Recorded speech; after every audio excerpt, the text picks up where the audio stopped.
A long time ago, in a peaceful village surrounded by tall trees, sweet mangoes, and quiet rivers, there lived a young girl named Cynthia.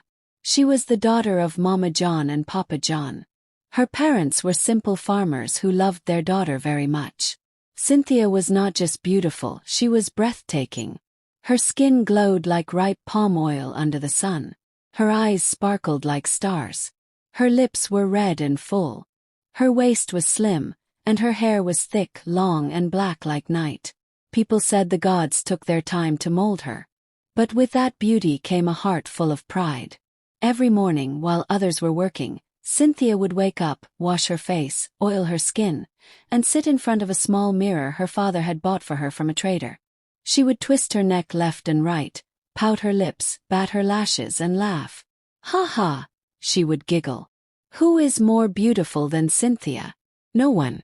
Not in this village, not in this world." She would whisper to herself, "Cynthia, you are like a goddess. You deserve to marry a king, not just any king, but the richest, most powerful, most handsome king ever." Her mother would come into the room and sigh. "Cynthia, please help me peel the yam. We need to cook before your father returns from the farm." But Cynthia would hiss, "Me? Peel yam? My fingers are too fine to touch dirty yam. Let John or James do it. They are not as beautiful as me." Her mother would shake her head sadly and walk away.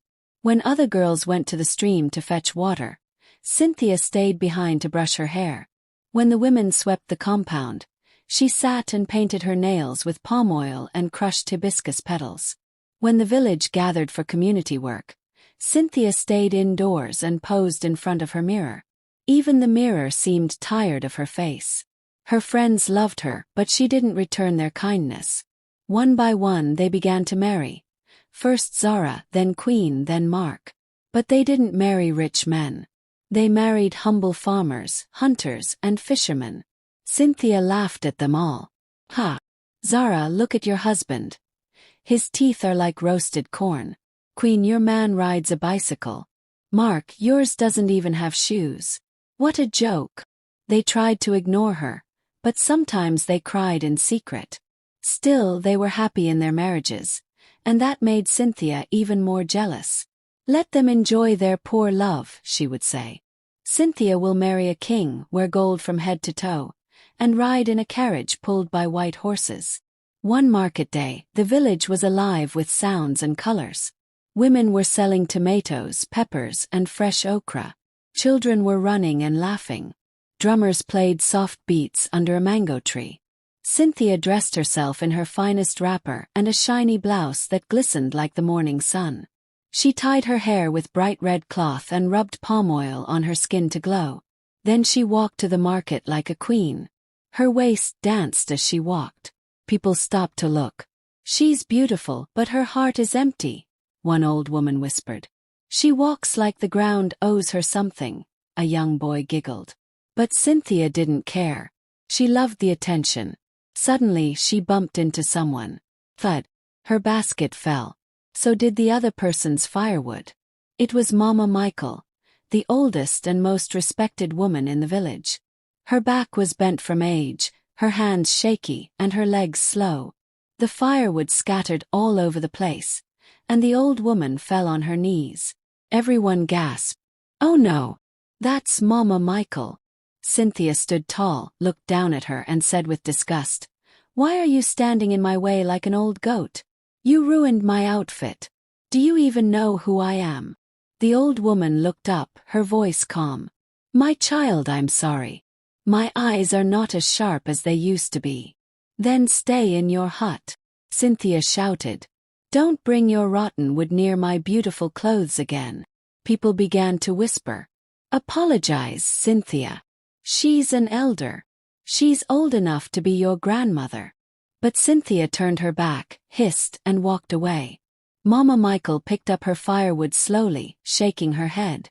Then she raised her hands to the sky and said in a voice like thunder, "Cynthia, the mirror you worship will soon turn its back on you. May your beauty melt like candle wax.